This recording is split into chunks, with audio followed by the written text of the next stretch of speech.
Экзамен организован по 3 уровням знаний татарского языка. Как и все остальные родители, испытать свои знания пришел Ильинар Маняпов. Будем здесь его проводить в 3 вариантах. Для людей, для родителей татар, которые в совершенстве знают татарский язык, могут себя выбрать. Которые знают язык на базовом уровне, которые разговаривают, могут общаться на этом, читают, но в совершенстве его не знают. Можете выбрать 2 вариант.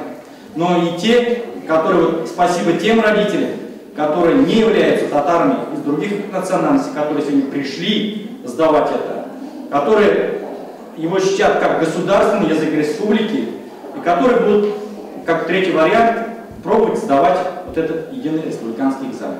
Все строго. Прежде чем зайти в кабинет сдачи экзамена, все прошли через металлоискатель. Каждому отдельная парта. Перед началом экзамена небольшой инструктаж.